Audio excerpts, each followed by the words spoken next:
நமச்சிவாயம். ஜெய் வராகி. உலகம் முழுவதும் வாழக்கூடிய நெக்ஸ்ட் ஜென் நேயர்கள் அனைவருக்கும் உங்கள் தாம்பரம் வாராகி ஈசனேசன் சுவாமியுடைய நல்லாசிகள், வாழ்த்துக்கள். ஜெய் வராகி, ஜெய் ஜெய் வராகி. இப்போது ஜூன் மாதம் இதில் முக்கியமான 2 சப்ஜெக்ட் பார்க்க போகிறோம். 4 விஷயங்கள் என்னென்னலாம் அப்படின்னு கேட்டிங்கனாக்கா, ஜூன் மாதத்தில் மெயினாக சனியும் சூரியனும் கேந்திரம் ஏறுகிறார்கள். சனிக்கு 4வது வீட்டில், அதாவது ஜூன் 15 ஜூலை 15 வரலாம். அப்போ சனியும் சூரியனும் கேந்திரம் ஏறுகிறார்கள். சனி சூரியன் கேந்திரத்தில் இருந்தால் யாராக இருந்தாலும் அரசு அதிகாரம் சிறப்பானதாக இருக்கும். அவங்களுக்கு நல்ல அதிகாரம் கிடைக்கும், பவர் கிடைக்கும். அப்போ அரசாங்க உத்தியோகமாகட்டும், ஜாப் ஆகட்டும், அல்லது அரசாங்கத்தால் வரக்கூடிய அனுகூலங்கள், சப்போர்ட் ஆகட்டும், இதெல்லாம் அரசாங்க வேலைகள் ஆகட்டும், இதெல்லாம் ஈஸியாக நடக்கும். அரசாங்க பதவிகள் இதெல்லாம் எதிர்பார்த்து காத்திருக்கக்கூடியவங்க, சின்ன சின்ன நமக்கு அடுத்து வரக்கூடிய விஷயங்கள்லாம் நமக்கு அந்த பதவிகள் கிடைக்குமா? அரசாங்கத்தால் வரக்கூடிய பதவிகள், பொறுப்பு, இது எல்லாம் இந்த மாதம் உங்களுக்கு காத்திருக்குது. நல்ல ஒரு நேம், ஒரு நல்ல பேர் கிடைக்கும் உங்களுக்கு. இருக்கக்கூடிய அது குடும்பத்தில் இருக்கட்டும், ஃபேமிலி சர்க்கிளில் அல்லது வெளியில் வேலை செய்கிற இடங்களில் உங்களுக்கு இருக்கக்கூடிய அவப்பெயர்கள் விலகும். வீணாக என்ன ஒருத்தர் அவப்பெயர் சொல்லிக்கிட்டே இருக்காருங்க சாமி. அது கணவராக இருக்கலாம், மனைவியாக இருக்கலாம், பெற்றோர்களாக இருக்கலாம், வேலை செய்யக்கூடிய இடங்களாக இருக்கலாம், சொசைட்டியாக இருக்கலாம். அப்போ உங்களுக்கு இருக்கக்கூடிய அவப்பெயர்கள், வீண்பழி அவமானங்கள், தலைகுனிவுகள் இருக்குமே, ஆனால் அவப்பெயர்கள் விலகும். இந்த சனி சூரியன் சேர்க்கை இருக்கின்ற பொழுது மிகுந்த உயர்ந்த ஒரு தன்னம்பிக்கை கூடும், தைரியம் அதிகரிக்கும். எதையும் நம்ம கடந்து வரலாம், சந்திக்கலாம், பார்க்கலாங்கிற தைரியம் கூடும். அதே போல கடகத்தில் குரு சுக்கிரன் சேர்க்கை, இது மிகப்பெரிய பண வரவுக்கான காலம். ஆனால் சுக்கிரன் உங்களுக்கு தெரியும், வெள்ளி, அதே போல் குரு பகவான் தங்கம், உலோகத்தில் உலோகமாக பார்க்கின்ற போது செவ்வாய் காப்பர். அப்போ குரு பகவான் தங்கம், சுக்கிரன் வெள்ளி, சில்வர். அப்போ தங்கமும் வெள்ளியும் ஒன்று சேரும்போது என்னங்க அர்த்தம்? அது ஒரு பொக்கிஷம், அது ஒரு ஐஸ்வர்யம், அது ஒரு வருமானம், அது ஒரு சேமிப்பு, அது ஒரு புதையல். அப்போது இந்த மாதம் இதெல்லாம் உங்களுக்கு அப்போ புதையல் கிடைக்குமான்னு அர்த்தம் கிடையாது. உடனே நம்ம ஆளுங்கள்லாம் நமக்கு புதையல் கிடைச்சிருமா அப்படின்னு யோசிக்கக்கூடாது. வருமானம் சிறப்பாக இருக்க போது, வருமானத்திற்கான அதிர்ஷ்டம் துவங்க போது, ஸ்டார்ட் ஆக போகுதுன்னு அர்த்தம். ஸோ இப்படியெல்லாம் டீட்டெயிலாக அனலைஸ் பண்ண போகிறோம். அதோட கூட மெயினாக பிள்ளைகளுடைய படிப்பு, ஏன்னா இந்த ஜூன் மாதம் மெயின் அதுதான், படிப்பு, பரீட்சை, என்னெல்லாம் எக்ஸாம் எழுதுகிறாங்களோ, குரூப் எக்ஸாம்லேருந்து நீட் எக்ஸாம்லேருந்து என்னெல்லாம் பரீட்சையில் எப்படி இருக்க போகிறாங்க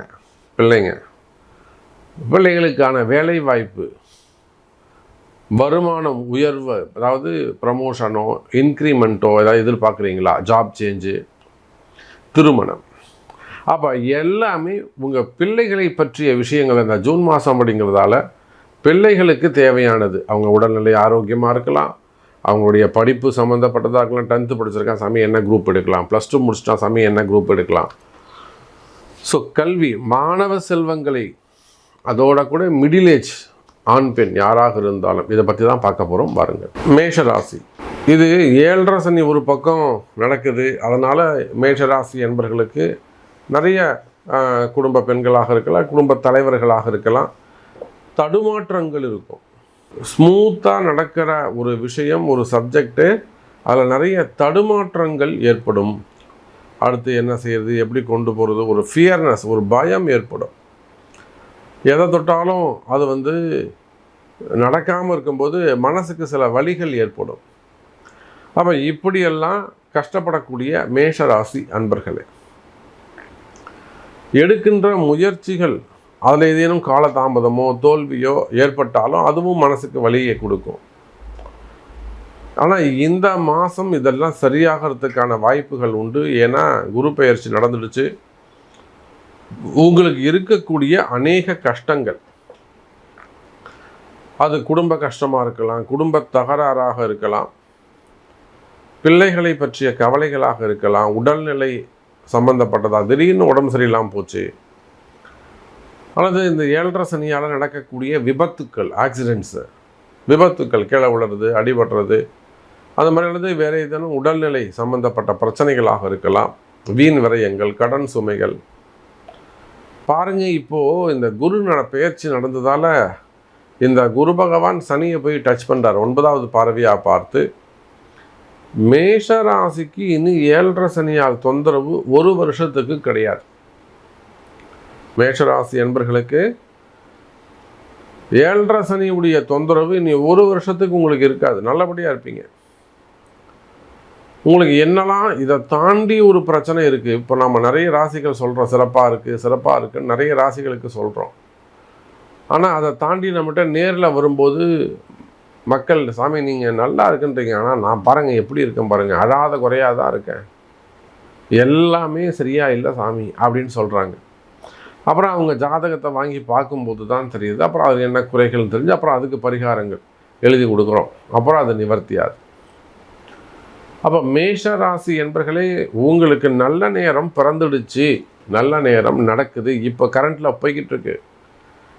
நீங்கள் உங்கள் ஜாதகத்தை வச்சு திருத்திக்கோங்க. டைம் சேஞ்ச், ஒரு வாட்ச் ஓடலை என்ன பண்ணுறோம், எல்லா வாட்சும் ஓடாமல் இன்னும் போகுது, அப்படி கிடையாது, உங்கள் வாட்ச் மட்டும்தான் ஓடலை. அப்போ நீங்கள் டைம் சேஞ்ச் பண்ணிக்கணும். டைம் என்ன சார், அது ஒன்றா இருந்தாங்க, ஒன்று கீ கொடுத்து வச்சுக்கணும். அதை போல் மேஷராசி என்பர்களே, உங்களுக்கு நல்ல நேரம் ஸ்டார்ட் ஆகிடுச்சு, நல்ல நேரம் ஓடிக்கிட்டு இருக்கு. நீங்கள் உங்கள் கடிகாரத்தை திருத்தி கொள்ளுங்கள், உங்கள் ஜாதகத்தை கொடுத்து சரி பண்ணிக்கோங்க. குறிப்பாக மாணவ செல்வங்கள், படிப்பு நான் சொல்லியிருந்தேன், படிப்பில் சிறந்து விளங்கக்கூடிய கால நேரம், அது 10th இருக்கலாம், +2 இருக்கலாம், நீட்டு போன்ற எக்ஸாமாக இருக்கலாம், அல்லது குரூப் எக்ஸாமாக இருக்கலாம். பரீட்சை தேர்வுகள் எழுதக்கூடியவர்கள் எந்த வடிவத்திலும் அவங்களெல்லாம் வெற்றி பெறுவதற்கான வாய்ப்புகள் உண்டு. அதே போல் வேலை வாய்ப்புகள் நடக்கும். வேலை இல்லாமல் இருக்கிறது, வேலையில் ட்ரபுளாக இருக்கிறது, வேலையில் கஷ்டமாக இருக்கிறது, வேலை வாய்ப்புகள் உருவாகும், வேலையில் நல்ல முன்னேற்றங்கள் இருக்கும், வருமானங்கள் கூடும். ஒரு சில மேஷராசி அன்பர்களுக்கு பதவி உயர்வுகள், ப்ரமோஷன்ஸு, போஸ்டிங்கு இதெல்லாம் கிடைக்கிறதுக்கு வாய்ப்புகள் உண்டு. வேற ஏதேனும் செய்வினை கோளாறுகள், ஜாப் ரிலேட்டடாக, வேலை நிமித்தமாக, தொழில் நிமித்தமாக உங்கள் நிறுவனங்களுக்கு ஏதேனும் ஒரு செய்வினை கோளாறுகள் இருக்குமே ஆனால், ஒரு இடதோஷம், ஒரு வாஸ்து தோஷம், ஏதோ ஒன்று முடக்கு, நல்லா போய்கிட்டு இருந்தது சாமி, இப்போ அப்படியே டவுன் ஆகிடுச்சு, ஒன்றுமே இல்லாமல் இருக்கேன், இதெல்லாம் தான் காரணம். அந்த மாதிரி முடக்கு, தொழில் முடக்கம் இருக்குமே ஆனால் அந்த தொழில் முடக்கம் கூட சரியாகும்.